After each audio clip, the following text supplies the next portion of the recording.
ഇനി അടുത്തതാണ് puttu lock. Puttu lock എന്ന് പറയുമ്പോഴത്തേക്കും ഇവിടെ നിന്ന് ഈ രീതി പുറത്തേക്ക് പോകുന്ന കണ്ടില്ലേ, അതും രണ്ട് സ്റ്റാൻഡേർഡ്സിനെ തമ്മിൽ കണക്ട് ചെയ്തതാണ്. പക്ഷെ ഈ പുട്ട് ലോക്കിന്റെ മേലെ ആയിരിക്കും നമ്മൾ എന്ത് റെസ്റ്റ് ചെയ്യുന്നത്, നമ്മൾ ആ തട്ടടിക്കുന്നത് അല്ലെങ്കിൽ ആ ഒരു പ്ലാറ്റ്ഫോം നമ്മൾ പ്ലേസ് ചെയ്യുന്നത് ഈ ഒരു പുട്ട് ലോക്കിന്റെ മേലായിരിക്കും. Horizontal transverse member of the scaffolding and directly supporting the vertical platform. ഈ പുട്ട് ലോക്ക് ചിലപ്പം ഭിത്തിയിലേക്ക് കയറിയുള്ള ഒരു അവസ്ഥയുണ്ട്. അപ്പം ആ ഭിത്തി, അതായത് 4 സ്റ്റാൻഡേർഡിന് വരെ നമ്മൾ 2 സ്റ്റാൻഡേർഡും ബാക്കിയുള്ളത് നമ്മൾ ആ ഭിത്തി തന്നെ കയറ്റുന്നത്. അത് നമ്മൾ ടൈപ്സ് ഓഫ് സ്കഫോൾഡിംഗിന്റെ സമയത്ത് പറയാറുണ്ട്. അപ്പൊ ജസ്റ്റ് ഇപ്പൊ നമ്മൾ ആദ്യം നോക്കിയത് എന്താണ് സ്കഫോൾഡിംഗ്. ഞാൻ ആദ്യം ക്ലാസ് റെക്കോർഡിങ്ങിന് കൊടുത്തില്ലായിരുന്നു, അതുകൊണ്ടാണ് ഒന്നുകൂടെ പറഞ്ഞുതരാം. ഏറ്റവും ആദ്യം നമ്മൾ സ്കഫോൾഡിംഗ് എന്താന്ന് പറഞ്ഞു. ആ ഒരു ടെമ്പററി ആയിട്ട് നമ്മൾ എസ്റ്റാബ്ലിഷ് ചെയ്യുന്ന ആ ഒരു വർക്കിംഗ് പ്ലാറ്റ്ഫോം, അതിനെയാണ് നമ്മൾ സ്കഫോൾഡിംഗ് എന്ന് പറയുന്നത്. അതിന്റെ ഓരോ മെമ്പേഴ്സിനെ കുറിച്ചാണ് പിന്നെ പറഞ്ഞത്. ഏറ്റവും ആദ്യം പറഞ്ഞ ആ ഒരു വെർട്ടിക്കൽ മെമ്പർ, മൊത്തം സപ്പോർട്ട് ചെയ്യാനുള്ള ആ ഒരു വെർട്ടിക്കൽ മെമ്പറിനെയാണ് നമ്മൾ സ്റ്റാൻഡേർഡ് എന്ന് പറഞ്ഞത്. അതിനുശേഷം ലെഡ്ജർ, 2 സ്റ്റാൻഡേർഡ്സിനെ തമ്മിൽ കണക്ട് ചെയ്യുന്ന ഒരു ഹൊറിസോണ്ടൽ അല്ലെങ്കിൽ ആ ഒരു ട്രാൻസ്വേഴ്സ് മെമ്പറാണ് ലെഡ്ജർ. പിന്നെ അടുത്ത പുട്ട് ലോക്ക്, ഈ ഒരു വർക്കിംഗ് പ്ലാറ്റ്ഫോം സപ്പോർട്ട് ചെയ്യാനോ അല്ലെങ്കിൽ അത് റെസ്റ്റ് ചെയ്യുന്ന ആ ഒരു ഹൊറിസോണ്ടൽ മെമ്പറിനെയാണ് നമ്മൾ എന്ത് പറയുന്നത്, പുട്ട് ലോക്ക് എന്ന് പറയുന്നത്. ഇനി അതിനുശേഷം വർക്കിംഗ് പ്ലാറ്റ്ഫോം നമുക്ക് പറയായിരിക്കും, അതായത് നമ്മൾ നിൽക്കാനോ അല്ലെങ്കിൽ ആ ഒരു മെറ്റീരിയൽസ് ഒക്കെ നമുക്ക് കൊണ്ടുപോയി പ്ലേസ് ചെയ്യാനോ പറ്റുന്ന അല്ലെങ്കിൽ അതിനുവേണ്ടി നമ്മൾ നിർമ്മിക്കുന്ന ആ ഒരു പ്ലാറ്റ്ഫോമിനെയാണ് നമ്മൾ വർക്കിംഗ് പ്ലാറ്റ്ഫോം എന്ന് പറയുന്നത്. അത് ചിലപ്പോൾ സ്റ്റീൽ ആയിരിക്കാം അല്ലെങ്കിൽ വുഡൻ ആയിരിക്കാം. മരകളൊക്കെ കൊണ്ടിട്ട് നമ്മൾ ആ ഒരു സ്ട്രക്ചർ നിർമ്മിക്കാം. അങ്ങനെ ആൾക്കാർക്ക് നിൽക്കാനും സേഫ് ആയിട്ട് നിൽക്കാനും മെറ്റീരിയൽസ് ഒക്കെ പ്ലേസ് ചെയ്യാനുള്ള ആ ഒരു സ്ട്രക്ചറിനെയാണ് നമ്മൾ വർക്കിംഗ് പ്ലാറ്റ്ഫോം എന്ന് പറയുന്നത്. ഇനി അടുത്ത എന്താണ് ബ്രേസിംഗ്. ഇവിടെ നമുക്ക് കാണാം ഒരു എക്സ് പോലെ 2 മെമ്പേഴ്സ് കണ്ടില്ലേ. കുറച്ചും കൂടി ഒരു സ്റ്റെബിലിറ്റി കിട്ടാൻ വേണ്ടിയിട്ട് നമ്മൾ ഇങ്ങനെ ഇൻക്ലൈൻഡ് ആയിട്ട് ഈ സ്റ്റാൻഡേർഡ്സിനെ തമ്മിൽ കണക്ട് ചെയ്യുന്ന ആ ഒരു മെമ്പറിനെയാണ് നമ്മൾ എന്ത് പറയുന്നത്, ബ്രേസിംഗ് എന്ന് പറയുന്നത്. Okay, it is the diagonal members of wood or steel and are fixed diagonally along against the standards to increase the stability. Stability increase ചെയ്യാൻ വേണ്ടി അങ്ങനെ ഡയഗണൽ ആയിട്ട് കൊടുക്കുന്ന ആ ഒരു മെമ്പർ ആണ് എന്ത്, ബ്രേസിംഗ്. ഇനി അടുത്തത് ടോ ബോഡി. ഏറ്റവും മേലെ നമുക്ക് കാണാം ഈ ഒരു ഭാഗത്ത് ഒരു അഡീഷണൽ ആയിട്ട് ഒരു സേഫ്റ്റിക്ക് വേണ്ടി കൊടുക്കുന്ന ആ ഒരു എന്താണ്, ഒരുപാട് ഹൈറ്റിലേക്ക് എത്തി കഴിയുമ്പോഴത്തേക്കും ആൾക്കാർക്ക് ഒരു സേഫ്റ്റി അല്ലെങ്കിൽ ഒരു സപ്പോർട്ട് പോലെ കൊടുക്കുന്ന ആ ഒരു മെമ്പറിനെയാണ് നമ്മൾ ടോ ബോർഡിംഗ് എന്ന് പറയുന്നത്. In case of high scaffolding, toe boarding is to be provided vertically abutting outer standards to prevent them from material falling out. Materials ഒക്കെ ഇവിടെ നിന്ന് താഴേക്ക് വീണ് പോകാണ്ടിരിക്കാൻ വേണ്ടി കൊടുക്കുന്ന ആ ഒരു സേഫ്റ്റി ആസ്പെക്ട് ഇത്രേ ഉള്ളൂ കേട്ടോ. അടുത്ത ഗാർഡ് റെയിലിംഗ്. ഗാർഡ് റെയിലിംഗ് എന്ന് പറയുമ്പോഴത്തേക്ക് ഇതേപോലെ തന്നെ ഹയർ എലിവേഷനിലൊക്കെ ആൾക്കാരൊക്കെ സൈഡിലേക്ക് പോകാണ്ടിരിക്കാൻ വേണ്ടിയിട്ടോ അല്ലെങ്കിൽ അത്രയും ഒരു ഹൈറ്റിൽ നമ്മൾ കൊടുക്കുന്ന ആ ഒരു സപ്പോർട്ട്, അല്ലെങ്കിൽ അതും ഈ ടോ ബോർഡിംഗ് പോലെ തന്നെ കുറച്ചും കൂടെ ഹൈറ്റിൽ നമ്മൾ കൊടുക്കുന്നതാണ് ആൾക്കാരൊക്കെ വീണ് പോകാണ്ടിരിക്കാൻ വേണ്ടി. Are usually provided with guard railing to safeguard workmen. ആൾക്കാരൊക്കെ സേഫ്റ്റി ആസ്പെക്ടില്. ഓക്കെ, എല്ലാവർക്കും സൗണ്ട് ബ്രേക്ക് ആവുന്നുണ്ടോ? എല്ലാവർക്കും സൗണ്ടിന് ഇഷ്യൂ ഉണ്ടോ? ഇല്ലല്ലോ. അപ്പൊ ബി ആർ റേഞ്ചിന്റെ പ്രശ്നമാണേ. Okay, ready. അടുത്തത് ടൈപ്സ് ഓഫ് സ്കഫോൾഡിംഗ്. അപ്പൊ നമ്മളിപ്പം സ്കഫോൾഡിങ്ങിന്റെ പാർട്സ് ഒക്കെ പറഞ്ഞിട്ടുണ്ട്. ഇനി നമുക്ക് എന്താണ് ഇതിന്റെ കുറച്ച് ടൈപ്സ് കൂടെ പഠിക്കാം. അപ്പോൾ ഏറ്റവും ആദ്യം തന്നെ single or brick layer scaffolding. Single scaffolding എന്ന് പറയുമ്പോഴത്തേക്കും അവിടെ 2 സ്റ്റാൻഡേർഡ് ഉണ്ടാവുള്ളൂ, അതായത് ഒരു പെയർ ഓഫ് സ്റ്റാൻഡേർഡേ ഉണ്ടാവുള്ളൂ. അപ്പൊ അതിന്റെ ഒരു പിക്ചർ നമുക്ക് കാണാം. അതിനുശേഷം ഡബിൾ ഓർ മേസൺ സ്കഫോൾഡിംഗ് എന്ന് പറയുമ്പോഴത്തേക്കും അവിടെ 2 പെയർ ഓഫ് സ്കഫോൾഡിംഗ് ഉണ്ടെന്നൊന്നും ഓർക്കാം. ഇനി അവസാനം നീഡിൽ. നീഡിൽ എന്ന് പറയുമ്പോഴത്തേക്കും അതിന്റെ ചിത്രം കാണുമ്പോൾ നിങ്ങൾക്ക് കുറച്ചും കൂടെ മനസ്സിലാക്കും. ഇപ്പൊ പേരുകൾ മാത്രം ഒന്ന് നിങ്ങൾ കേൾക്കുക. അടുത്തത് ഹാങ്ങിങ് ഓർ സസ്പെൻഡഡ് സ്കഫോൾഡിംഗ്. നീഡിൽ എന്ന് പറയുമ്പോഴത്തേക്കും നമുക്കിപ്പോ താഴെ വരെ എത്തുന്ന ഒരു കാൻഡിലിവർ പോലെ നിൽക്കുന്ന സ്കഫോൾഡിംഗിനാണ് നമ്മൾ നീഡിൽ സ്കഫോൾഡിംഗ് എന്ന് പറയുന്നത്. ഹാങ്ങിങ് എന്ന് പറയുമ്പോഴത്തേക്കും താഴെ വരെ എത്തുന്നില്ല, നമ്മൾ മേലെ നിന്ന് താഴേക്ക് തൂക്കിയിട്ട് ടൈപ്പ് സ്കഫോൾഡിംഗിനാണ് നമ്മൾ ഹാങ്ങിങ് ഓർ സസ്പെൻഡഡ് സ്കഫോൾഡിംഗ് എന്ന് പറയുന്നത്. ഓക്കെ, ഇപ്പൊ ഞാൻ പറഞ്ഞായിരുന്നു സിംഗിൾ സ്കഫോൾഡിംഗ് ആണെങ്കിൽ അവിടെ ഒരു പേരേ ഉണ്ടാവുള്ളൂ, ഇൻഡിവിജ്വൽ ആയിട്ടായിരിക്കില്ല. മറ്റേ ഇപ്പൊ ആ ലെഡ്ജർ നമ്മൾ ഭിത്തിയിലേക്കാണ് കയറി കൊടുക്കുന്നതെങ്കിൽ എന്താണ്, അവിടെ നമ്മൾ അഡീഷണൽ ആയിട്ട് 2 മെമ്പേഴ്സ് വെക്കേണ്ട ആവശ്യമില്ല. അങ്ങനെ ഒരു പെയർ ഓഫ് സ്കഫോൾഡിംഗ് മാത്രം വെച്ച് ഈ ലെഡ്ജർ നമ്മൾ ഈ ഭിത്തിയിലേക്കാണ് സപ്പോർട്ട് ചെയ്യുന്നതെങ്കിൽ അത്തരം സ്കഫോൾഡിങ്ങിനാണ് നമ്മൾ സിംഗിൾ അല്ലെങ്കിൽ ബ്രിക്ക് ലെയർ സ്കഫോൾഡിംഗ് എന്ന് പറയുന്നത്.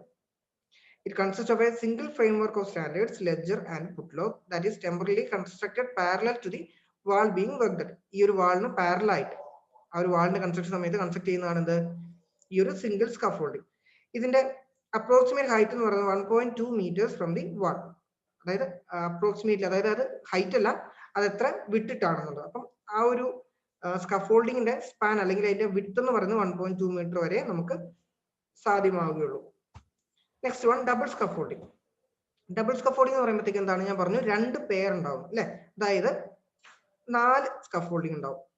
അപ്പം ഇതിനകത്ത് നമ്മൾ ഈ ലെഡ്ജർ എപ്പോഴും എന്തിലേക്ക് തന്നെ ആയിരിക്കും കൊടുത്തിട്ടുണ്ടാവുക, അടുത്ത പെയർ ഓഫ് സ്കഫോൾഡിംഗിലേക്കായിരിക്കും കൊടുത്തിട്ടുണ്ടാവുക. നേരത്തെ കേസിൽ ആയിരുന്നപ്പോഴോ ഓക്കെ. ഇപ്പൊ എല്ലാവർക്കും ബ്രേക്ക് ആവുന്നുണ്ടോ? ഇവിടെ നെറ്റ് എത്ര സ്റ്റഡി അല്ല, അതുകൊണ്ടാട്ടോ. കേൾക്കാം, നോക്കാം. അടുത്തത് ഓക്കെ ഓക്കെ ഓക്കെ. നേരത്തെ കേസിൽ നമുക്ക് ഈ ഒരു എന്താണ്, ഈ ഒരു മെമ്പേഴ്സ് ഉണ്ടായിരുന്നില്ല, ഈ 2 മെമ്പേഴ്സ് ഉണ്ടായിരുന്നില്ല. അതിന് പകരം നമ്മൾ ഈ ലെഡ്ജർ എന്ത് ചെയ്യുന്നു, നമ്മൾ നേരെ ഭിത്തിയിലേക്കായിരുന്നു ഫിക്സ് ചെയ്തിരിക്കുന്നത്. അപ്പം ഡബിൾ എന്ന് പറയുമ്പോഴത്തേക്ക് എന്താണ്, ഇതൊരു ഇൻഡിവിജ്വൽ ആയിട്ട് തന്നെയാണ്, നമുക്ക് ഇത് മൂവബിൾ ആണ്, പെട്ടെന്ന് മാറ്റാം, പല സ്ട്രെച്ചിൽ നമുക്ക് ഇത് ഉപയോഗിക്കാനും പറ്റും. അപ്പം കുറച്ചും കൂടെ ഒരു ലോങ്ങർ ആപ്ലിക്കേഷൻ ഉണ്ടാവും ഈ ഒരു ഡബിൾ സ്കഫോൾഡിങ്ങിന്. നിങ്ങൾ അതൊന്ന് മനസ്സിലാക്കുക. അതിന്റെ തിയറിയാണ് ഇവിടെ എഴുതിയേക്കുന്നത്, നിങ്ങൾക്ക് വേണമെന്ന് വായിച്ചു നോക്കാം. ഓക്കെ. അടുത്തത് നീഡിൽ സ്കഫോൾഡിങ്. ഇത് ഞാൻ പറഞ്ഞത് നിങ്ങൾക്ക് ചിത്രം നോക്കുമ്പോൾ കുറച്ചുകൂടെ മനസ്സിലാക്കും. ഇപ്പൊ താഴത്തെ ഏരിയയിൽ നമുക്ക് ഒരു ഹെവി ട്രാഫിക് ഉണ്ട്, അല്ലെങ്കിൽ അതിനകത്തൂടെ ഒരു വർക്കിംഗ് ഒക്കെ കണ്ടിന്യൂ ചെയ്യുന്ന കേസിൽ നമുക്ക് ഈ ഒരു ഭാഗം, അതായത് ഇതാണ് നമ്മൾ കൊടുത്തിരിക്കുന്ന ആ ഒരു സ്കഫോൾഡിങ് അല്ലെ, ആ സ്കഫോൾഡിങ്ങിന്റെ പ്ലാറ്റ്ഫോം താഴെ വരെ എത്തുന്നതിന് പകരം നമ്മൾ ഇങ്ങനെ ഒരു കാൻഡിലിവർ പോലെ ഇൻക്ലൈൻ ചെയ്ത് തൊട്ട് താഴത്തെ നിലകളിലേക്ക് ഫിക്സ് ചെയ്യുന്നതിനാണ് നമ്മൾ നീഡിൽ സ്കഫോൾഡിങ് എന്ന് പറയുന്നത്. ഓക്കെ. ഇതിന് വേറൊരു പേരും കൂടെ ഉണ്ട്, കാൻഡിലിവർ സ്കഫോൾഡിങ്. അത് എന്ന് പറയുമ്പോൾ എന്താണ്, നമുക്ക് ഇതിന്റെ താഴെയുള്ള ഈ ഒരു ഏരിയയിൽ നമുക്ക് എന്ത് തരത്തിലുള്ള വർക്ക് വേണമെങ്കിലും നടത്താം. ആ ഒരു സേഫ്റ്റി ആസ്പെക്ട്, അല്ലെങ്കിൽ കുറച്ചും കൂടെ ഒരുപാട് ഹൈറ്റിലൊക്കെ എത്തുമ്പോഴത്തേക്കും അത്രയും മെമ്പേഴ്സ് ഒക്കെ നമുക്ക് കുറയ്ക്കാനും സാധിക്കും. അത്തരം സ്കഫോൾഡിങ്ങിനാണ് നമ്മൾ എന്ത് പറയുന്നത്, നീഡിൽ സ്കഫോൾഡിങ് എന്ന് പറയുന്നത്. അതിന്റെയും കുറച്ച് തിയറി ഉണ്ട്, അത് വേണം നിങ്ങൾക്കൊന്ന് വായിച്ചു നോക്കാം. ഞാൻ എലാബറേറ്റ് ചെയ്ത് വായിക്കുന്നില്ല. ഓക്കെ. ഈ പ്രസന്റേഷൻ നിങ്ങളുടെ ഗ്രൂപ്പിൽ ഇടാം, അപ്പൊ നിങ്ങൾക്ക് അത് വായിക്കാനും എഴുതിയെടുക്കാനൊക്കെ സാധിക്കും. ഇപ്പൊ നെറ്റ് സ്റ്റഡി അല്ലാത്ത കൊണ്ട് ഞാൻ സ്പീഡിൽ പറഞ്ഞു പോവാട്ടോ.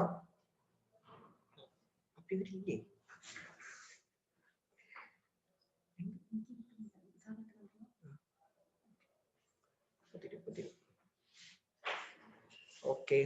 ഇനി അടുത്തത് സസ്പെൻഡഡ് സ്കഫോൾഡിങ്. ഞാൻ പറഞ്ഞത് തൂക്കിയിട്ടേക്കോ അല്ലെ. അപ്പൊ ഒരു ഹയർ എലിവേഷനിൽ നിന്ന് നമ്മൾ സ്ട്രിങ്സോ അല്ലെങ്കിൽ റോപ്സ് ഒക്കെ ഉപയോഗിച്ച് ഇത് താഴേക്ക് ഇങ്ങനെ സസ്പെൻഡ് ചെയ്തിരിക്കുന്ന തരത്തിലുള്ള സ്കഫോൾഡിങ്ങിനാണ് നമ്മൾ എന്ത് പറയുന്നത്, സസ്പെൻഡഡ് സ്കഫോൾഡിങ് എന്ന് പറയുന്നത്. ഓക്കെ. അതും എന്താണ്, കുറച്ചും കൂടെ നമുക്കൊരു ആപ്ലിക്കേഷൻ ഉണ്ട് അല്ലെ. അല്ലെങ്കിൽ നമ്മൾക്കത് ഇപ്പോ ഈ ഒരു ക്ലീനിങ്ങിന്റെ ഒക്കെ, ഒരു ഹൈ റൈസ് ബിൽഡിങ്ങിന്റെ ക്ലീനിങ്ങിനൊക്കെ സമയത്ത് നമുക്ക് ഇത് ഉപയോഗിക്കില്ലായിരിക്കും practically possible. The working platform is suspended from roofs with the help of wires or ropes. അതുപോലെ തന്നെ അതിനും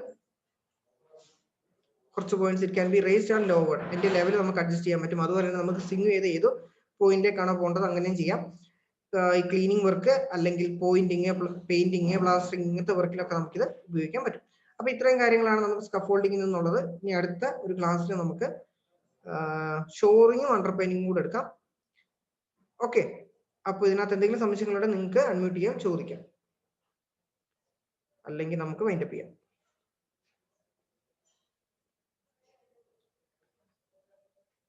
ഓക്കെ. അങ്ങനെയാണെങ്കിൽ ഇന്ന് ക്ലാസ് കഴിയുമ്പോഴത്തേക്കും ലാറ്ററൽ എൻട്രിക്കാർക്ക് TSന്റെ എക്സാമിന് നിങ്ങൾ റെഡി ആണെങ്കിൽ നിങ്ങൾ അറ്റൻഡ് ചെയ്യാൻ ശ്രമിക്കുക. ഓക്കെ. അപ്പൊ thank you all. Needle scaffolding എന്ന് പറയുമ്പോഴത്തേക്കും താഴെ എത്തുന്നില്ല എന്ന് മാത്രം. ആ ചിത്രം ഒന്ന് കണ്ടാൽ നിങ്ങൾക്ക് മനസ്സിലാവും. കാണിച്ചു തരാം, ജസ്റ്റ് ഒന്ന് നോക്കുക. എന്ന് പറയുമ്പോഴത്തേക്കും താഴെ ഒരു ബിസി ട്രാഫിക്കോ അല്ലെങ്കിൽ ഇപ്പൊ നമുക്ക് ഈ റോഡിന്റെ തൊട്ട് ചേർന്നിരിക്കുന്ന ഭാഗത്ത് നമ്മൾ കൺസ്ട്രക്ഷൻ ഒക്കെ ചെയ്യേണ്ടത്, നമുക്ക് ഒരിക്കലും ആ റോഡിലേക്ക് അതിന്റെ സ്റ്റാൻഡേർഡ്സ് പ്ലേസ് ചെയ്യാൻ സാധിക്കത്തില്ലല്ലോ. അപ്പം അങ്ങനെ ഒരു ബിസി ആയിട്ടുള്ള ഒരു ഏരിയയില് നമുക്ക് എന്ത് ചെയ്യണം, അതിന്റെ ആ ഒരു ഹൈറ്റ് അല്ലെങ്കിൽ ആ ഒരു സ്ട്രെച്ച് നമ്മൾ കുറയ്ക്കണം. അതിന് വേണ്ടിയിട്ട് ഒരു കാൻഡിലിവർ ആക്ഷൻ പോലെ ഈ ഒരു സ്കഫോൾഡിംഗ് നിന്ന് തൊട്ട് താഴത്തെ മെമ്പേഴ്സിലേക്ക് നമ്മൾ എന്ത് ചെയ്യുന്നു, അതിന് സസ്പെൻഡ് ചെയ്ത് അതിന്റെ ലോഡ് അവിടെ നിർത്തുന്നതിനാണ് നമ്മൾ നീഡിൽ സ്കഫോൾഡിംഗ് എന്ന് പറയുന്നത്. ആ ഒരു വർക്കിംഗ് പ്ലാറ്റ്ഫോം കിട്ടാനോ അല്ലെങ്കിൽ ആ ഒരു ബിസി സ്ഥലത്ത് നമുക്ക് ഈ ഒരു സ്കഫോൾഡിംഗ് നിർമ്മാണം സാധ്യമാക്കാനും വേണ്ടി ചെയ്യുന്നത്. Okay Justin ready? ഓക്കെ. അപ്പൊ നമുക്ക് സ്കഫോൾഡിംഗ് ആണ് മെയിൻലി നിങ്ങൾക്ക് വരിക. അതിന്റെ മെമ്പേഴ്സിനെ കുറിച്ച് പഠിക്കുക, പിന്നെ അതിന്റെ ടൈപ്സ് ആണ് ഇതിൽ നിന്ന് വരാൻ ചാൻസ് ഉള്ള കുറച്ച് ഭാഗം. അപ്പൊ അത് നല്ല വൃത്തിക്കൊന്ന് പഠിച്ചാൽ മതി, ക്ലാസിഫിക്കേഷനും അതിന്റെ മെമ്പേഴ്സും. Okay, thank you.